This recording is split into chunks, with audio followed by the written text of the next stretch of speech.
célébration de la semaine couplée au 60e anniversaire de l'université a vu la participation du grand public interne et externe pour exposer leurs produits de recherche, productions artisanales et offres de mobilité estudiantine.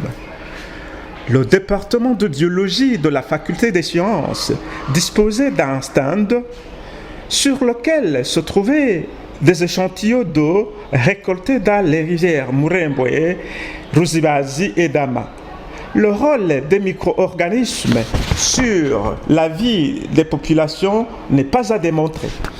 Un échantillon d'eau qui a été récolté sur la rivière Ruzibazi, un autre échantillon d'eau qui a été récolté sur la rivière Muremboe, un autre échantillon d'eau qui a été récolté sur la rivière Dama. Alors, ce sont les trois rivières qui sont affluentes du lac Tanganyika et se trouvent dans la province de Rumonge. L'analyse au niveau du laboratoire, cette eau, telle que vous la voyez, c'est un échantillon et ça renferme des micro-organismes, des organismes qu'on ne peut pas voir à l'œil nu, mais qu'on voit avec le microscope. Ici, nous avons un échantillon dans lequel nous avons mis du formol et quand on fait une analyse microscopique, on peut voir les espèces de zooplancton. Or, le zooplancton renferme des organismes microscopiques qui sont invisibles, c'est-à-dire à l'œil nu, mais qui ont un intérêt au niveau du lac. C'est-à-dire que les alevins de poissons vont manger ce zooplancton. Alors, ce zooplancton transfère de l'énergie à partir des algues qui broutent vers le niveau supérieur de la chaîne trophique. Vous comprenez par là que avec par exemple les copépodes très riches en acides gras et en protéines, quand l'alevin de poisson mange ces copépodes, vous comprenez qu'ils consomment en même temps les protéines. Et vous comprenez qu'au sommet de la chaîne, quand un homme mange son poisson, vous comprenez qu'il mange des protéines en provenance des algues et en provenance de ces copépodes qui font partie de zooplancton. Donc ces micro-organismes qui sont invisibles à l'œil nu et qu'on doit aller chercher, prendre des échantillons pour faire des analyses. Mais on voit que les Burundais quand même, il faut qu'ils sachent que la vie se trouve un peu partout. Vous voyez, nous avons la vie animale, nous avons la vie végétale et nous avons au niveau de l'eau, il y a la vie continue. Alors quand nous parlons de la biologie, c'est un domaine qui est très vaste, puisqu'ici, avec ce zooplancton, ça peut nous permettre de développer un projet piscicole. Quand vous voulez faire un élevage de poissons, alors, et que vous commencez par inoculer le zooplancton dans un état piscicole, vous comprenez que vous apportez des éléments vivants qui seront sollicités par des alvins de poissons. Si vous mettez ces zooplancton dans un état, vous enrichissez en d'autres termes votre état piscicole et vous apportez les protéines qui seront consommées par les poissons. Et à leur tour maintenant, vous voyez que l'homme va en profiter de ces petits organismes invisibles, mais qui vont faire en sorte qu'il y a un apport en protéines dans l'état piscicole. Donc quand même, quand on les lit avec la biologie, d'abord je voudrais dire qu'il faut les protéger. Si vous ne protégez pas les cours d'eau, vous détruisez les organismes qui se trouvent dans ces cours d'eau. En détruisant les organismes qui se trouvent dans ces cours d'eau, vous détruisez les poissons. Si vous détruisez les poissons, ça veut dire que la population va souffrir de la malnutrition parce qu'elle n'aura pas d'apport protéinique en provenance de ces poissons. Les rejets de n'importe quoi dans les cours d'eau, vous pouvez jeter des substances toxiques, des substances qui vont tuer ces micro-organismes et en tuant ces micro-organismes maintenant, vous tuez les poissons. Donc il faut vraiment une politique de protection en évitant de jeter n'importe quoi dans les cours d'eau. Heureusement que la politique actuelle dit zéro déchet. Dans la ville, alors moi je dirais zéro déchet dans les cours d'eau. Il faut éviter de jeter n'importe quoi dans les cours d'eau. Le projet Amobour 2023, financé par ARES, s'occupe de la contribution au développement du secteur apicole au Burundi. Belissa Ouimana, stagiaire au projet, nous a partagé l'objectif et les résultats du projet qui s'intéresse à l'autonomisation des femmes apicultrices. Amobour était orienté dans la contribution du développement du secteur apicole au Burundi et aussi sur l'appui des femmes apicultrices qui sont déjà dans les associations. On a travaillé dans 5 zones dans Chibitoke, dans la commune de Bobo, Kayanza de la commune de Mbuta et Changujo de la commune Kigamba, Rumongi de la commune Rumongi et moi dans la commune Kayokwe. Déjà, ce qu'on a commencé à faire, c'était une enquête qui visait sur ces femmes, comment elles travaillent déjà dans les pratiques apicoles. Et aussi, on a commencé par leur donner la distribution. On a commencé par la distribution des ruches modernes, avec la formation je dirais fondamentale, mais on va continuer avec la formation, je dirais, de façon accentuée. Alors aussi des visites pour voir qu'ils ont bien appliqué ce qu'on leur a montré, mais aussi qu'ils ont bien pris soin de matériel qu'on leur a donné. Distribution des ruches modernes. Elles ont fait une petite formation sur les pratiques apicoles, la théorie mais aussi la pratique. Après, on a regardé en ce qui concerne la production et on voit déjà que la production a déjà commencé. On leur a montré que dans l'apiculture, il n'y a pas des produits sont beaucoup plus le miel et d'autres qu'elles ne connaissaient pas avant.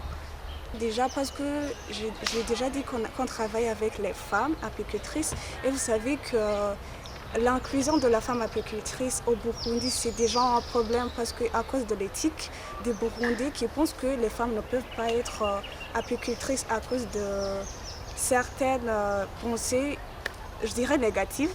Donc ceux qui disent que les femmes ne peuvent pas être apicultrices, avant, je pense qu'ils disaient qu'ils ne peuvent pas être apiculteurs parce qu'on ne portait pas de pantalons et tout ça. Mais pour le moment, on peut tout faire. Alors, aussi, les femmes n'ont pas eu l'accès d'aller à l'école comme les autres. Donc, ce qui fait que ces femmes eux-mêmes se discriminent. Il y a aussi le manque de formation et le manque d'appui financièrement. De même, la coopération française dans son stand expose les programmes d'offres d'opportunités de bourse en France à travers le Campus France. La chance au cours de cette semaine de l'université du Burundi d'avoir un stand réservé à Campus France Burundi. Donc Campus France Burundi, on est l'agence de promotion de l'enseignement supérieur français auprès des étudiants burundais. Nos locaux sont hébergés au sein de l'Institut français de Bujumbura. Campus France Burundi oriente les étudiants burundais qui souhaitent partir faire leurs études en France. On les accompagne dans les démarches administratives. Il faut savoir que le processus de candidature est assez long puisqu'on prépare d'ores et déjà maintenant les étudiants qui souhaitent postuler pour la rentrée de septembre 2025. La plateforme de candidature principale s'appelle Études en France. Sur Études en France, les étudiants en burundais peuvent créer un compte afin de renseigner leur dossier de candidature et de remplir leur panier de formation. Ainsi, ils peuvent postuler, ils peuvent émettre 3 vœux de formation s'ils souhaitent poursuivre une formation en licence 1 et ils émettent jusqu'à 7 vœux de formation pour un niveau Bac 2, Bac 3, Master 1 ou Master 2.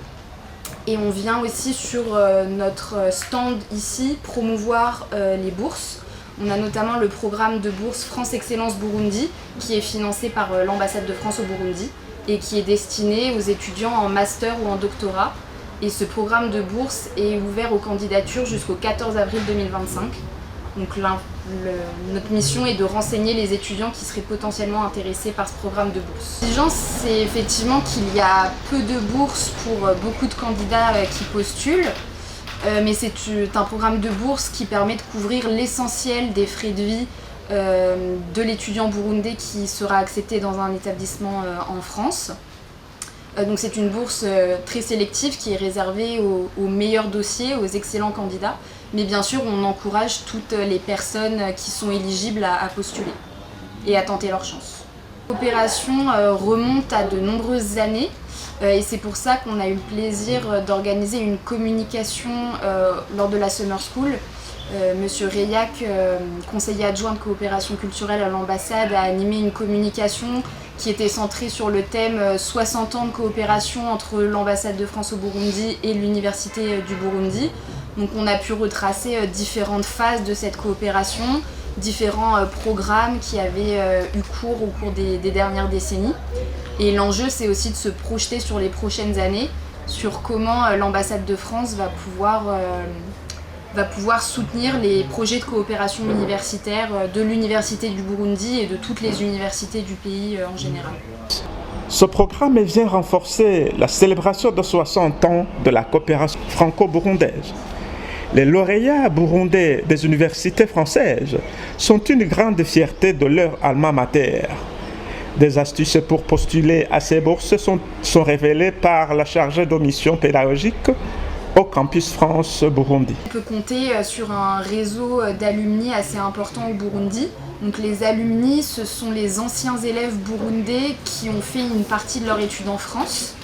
Et on les invite régulièrement pour des conférences à l'Institut français, pour témoigner auprès de futurs éventuels étudiants en France. Et bien sûr, ça constitue une fierté parce que ce sont par exemple des enseignants aujourd'hui à l'Institut du Burundi, ce sont également des gens qui ont des responsabilités, qui mènent de nombreux projets et qui veulent créer de nouvelles dynamiques au Burundi. Et ce sont des figures, je pense, très inspirantes qui peuvent être des modèles un peu pour les jeunes générations qui souhaiteraient suivre leurs traces et bénéficier de quelques années d'études en France. Le principal, je dirais que c'est s'y prendre à l'avance. En fait, c'est un projet qui doit vraiment mûrir au cours des mois. Là, par exemple, dès maintenant, on prépare la rentrée de septembre 2025. Donc, ce que je dirais aux candidats, c'est de prendre leur temps, de ne pas forcément candidater dès la licence 1, mais de se constituer le meilleur dossier possible, travailler un maximum pour obtenir les meilleures notes et ainsi maximiser ses chances d'être accepté en France, pourquoi pas en niveau master plutôt qu'en niveau licence. Et le conseil, c'est aussi de bien travailler son dossier, soigner la rédaction de son CV, ne pas hésiter à faire des stages, à accumuler les expériences professionnelles, les engagements bénévoles pour montrer sa motivation. Et surtout circonscrire son projet d'études, c'est-à-dire que si on est passionné par une discipline en particulier, il faut vraiment que tous les projets, tous les stages qu'on fait soient en cohérence avec cette discipline de prédilection.